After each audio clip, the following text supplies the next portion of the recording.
Fala, povo abençoado, tudo bem com vocês? Aqui quem fala é Neto, servo do Deus Altíssimo. Nesse vídeo eu gostaria de trazer para vocês uma passagem que se encontra em Lucas 15, do 11 ao 32. Desde já peço para vocês se inscrevam no canal, deixem o like, ativem os sininhos para ajudar a comunidade e que a palavra do Senhor venha se espalhar até os quatro cantos da terra e o nome do Senhor venha ser glorificado através desse vídeo e dessa comunidade, desse canal, tá certo? Conto com vocês. Então vamos para a palavra. Vou ler rápido.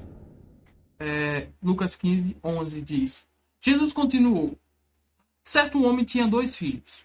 O mais moço deles disse ao pai: Pai, dá-me a parte da herança que me pertence. E o pai repartiu os bens entre os 2. Poucos dias depois, o filho mais novo, ajuntando tudo, partiu para uma terra distante e ali desperdiçou os bens, vivendo irresponsavelmente. Depois de ter gasto tudo, houve naquela terra uma grande fome e começou a passar necessidades. Então ele foi e se chegou a um dos cidadãos daquela terra, o qual o mandou para os seus campos e cuidar de porcos. Ele desejava encher o estômago com as vagens de alforrobeiras que os porcos comiam, mas ninguém lhe dava nada. Então, caindo em si, disse: quantos trabalhadores de meu pai têm abundância de pão, e eu aqui passando fome? Eu me levantarei e irei com meu pai, e lhe direi: Pai, pequei contra o céu e contra ti, já não sou digno de ser chamado teu filho.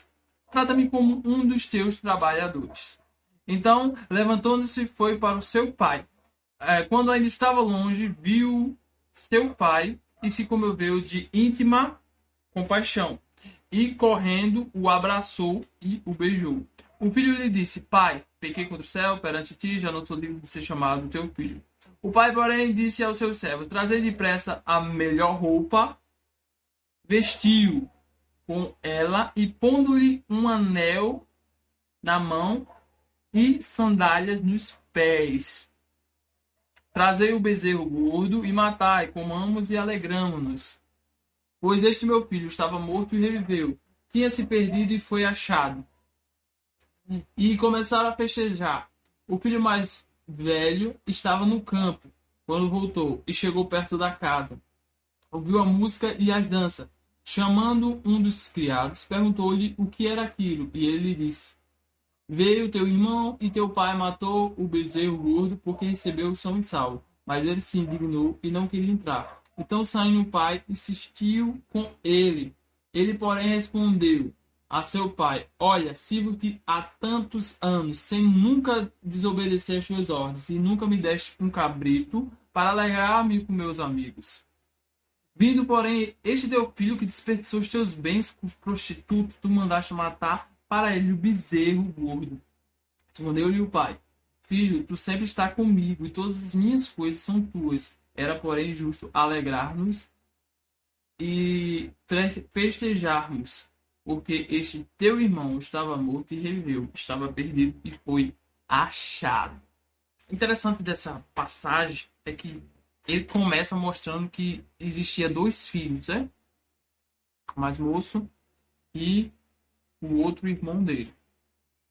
E o mais moço teve uma obstinação. Quando ele chega no pai e fala: dá-me a parte da herança. A minha parte da herança. Primeiro que o pai nem tinha morrido, né? O pai poderia chegar para ele e falar assim: é o seguinte, não. Assim, eu batalhei a vida inteira, né? O dinheiro é meu. Quando você morrer, você divide com seu irmão. Foi uma falta de respeito que o filho mais moço fez para com o pai. Mas mesmo assim o pai pegou e falou: tá certo, toma aqui sua parte. E o filho pegou, lá no capítulo 13, ele pega e age de uma forma egoísta. No mesmo capítulo, ele se distancia da presença do pai. Você está vendo que existe uma ligação? Jesus está falando aqui, está mostrando aqui a relação entre nós, pecadores, e Deus. Adão e Eva pecou, e o que aconteceu? Destituído foi da glória de Deus. foram separados. E assim Deus bolou um plano, dando seu filho, para reconciliar nós com ele. Mas ainda a gente vai chegar nessa parte aqui. No 13 foi separação. E também, no mesmo versículo, fala sobre a sensualidade. Ou seja, ele gastou irresponsavelmente.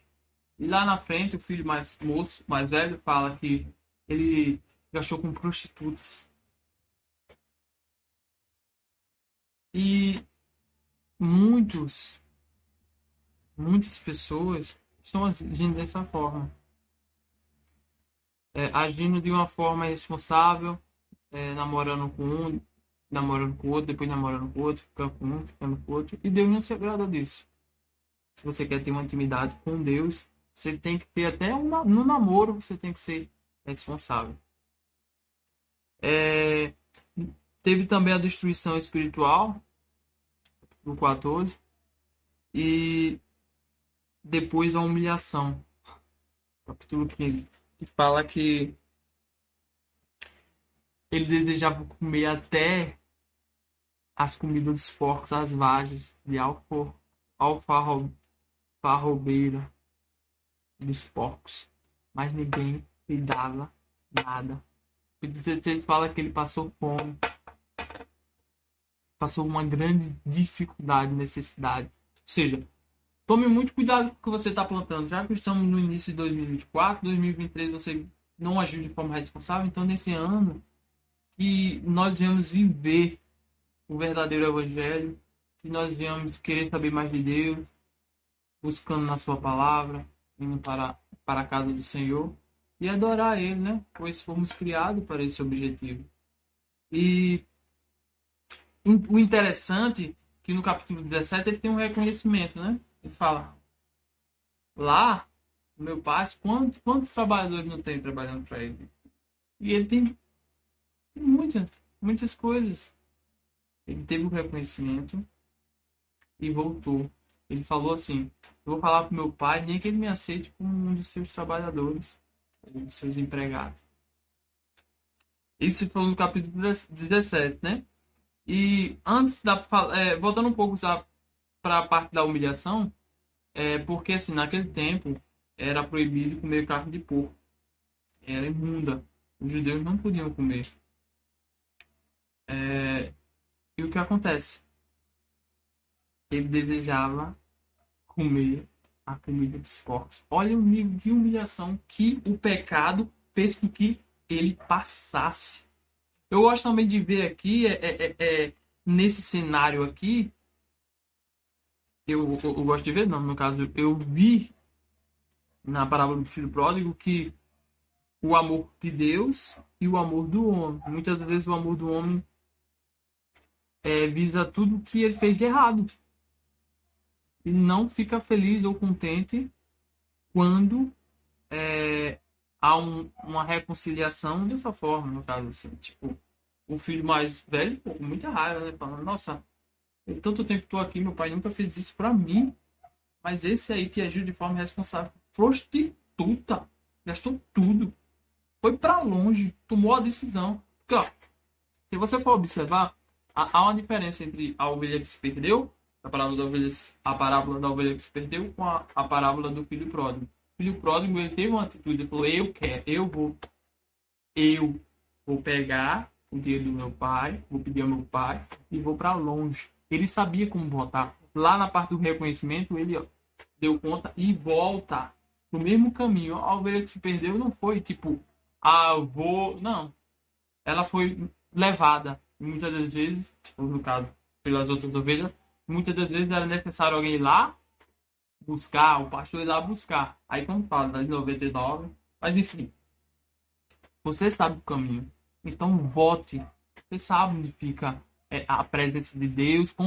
Você sabe como está na presença de Deus. Você sabe onde é a igreja. Você sabe. Você tem a palavra. Muitos países não têm a palavra. Muitos países padecem porque não tem isso aqui que é melhor do que o ouro, do que o mel. Pois isso aqui é a palavra de Deus, do Senhor. O que Ele quer para nós. O que devemos fazer. Assim como um aparelho tem um manual falando como se deve ser utilizado, assim nós, como devemos proceder perante o Senhor e como glorificá-lo aqui na terra. Ele, no 18, ele tem uma resolução, ele toma uma decisão, e essa decisão é o quê? Vou voltar. Vou me humilhar perante o meu pai. Nem que ele me aceite como trabalhador. E aí que eu acho interessante que houve o arrependimento. O pai esperava de braços abertos quando ele chega. Oh, meu Deus. É assim que Deus quer. Só há reconciliação com arrependimento. A partir do arrependimento do capítulo 19, aí vem a reconciliação. Aí o que eu gosto de ver na parte do anel, né? Deus pega, ó, primeiro dá uma veste nova, tira a veste velha e bota uma nova. Fala, pega melhor, aí dá a ele. Melhor roupa. Aí o que o pai tá fazendo? Tá tornando, ou trazendo a dignidade dele de volta. E começa a honrar ao filho. Pois é isso que Deus faz para conosco, quando a gente deixa. Mas quando a gente se humilha, reconhece o Senhor como único suficiente Salvador e muda nossas vestes, começa a agir de forma diferente, aí ele pega e nos honra, dá novas vestes, coloca um anel de reconciliação. Isso aí tá mostrando a reconciliação. E bota sandália no pé. Depois você lê Romanos 5, do 1 ao 18, fala sobre a reconciliação de Deus, do amor para conosco. Mas, enfim. E depois a festa. A alegria. A parte da sandália do pé quer dizer que é liberdade. Naquele tempo, os escravos andavam descalços. Mas Deus dá uma sandália para mostrar que é filho. Ele lhe ama, ele quer o melhor para você. Se você está longe dos caminhos do Senhor, volte, pois Deus vai lhe receber de braços abertos e você vai gozar da paz, do amor, da esperança que só em Cristo você vai achar. Que a paz do mundo é passageira. Dinheiro é passageiro. Mas a palavra, o amor de Deus, as misericórdias do Senhor são eternas e não tem fim. Depois teve a festa. Houve a festa do... Pegou o bezerro, matou e se alegraram, porque o filho estava morto e reviveu. Independente se gostem ou não, o importante é estar na presença de Deus. E espero que vocês tenham entendido e aplique essa palavra no seu coração. Que Deus aplique essa palavra no seu coração. E esse ano é o ano de recomeço. Faça diferente. E assim você verá bons frutos e gozará do melhor dessa terra em Cristo. Amém? Se vocês entenderam, deixe no comentário, deixa o like, se inscreve no canal, comenta, porque isso vai me ajudar muito. E se tiver alguma sugestão, quiser que eu fale sobre alguma parábola ou sobre outro tema, outro contexto, se vocês têm alguma dúvida, eu falo nos comentários que, se Deus permitir, eu estarei trazendo, tá bom? Um abraço para todos vocês e graça e paz. Fui!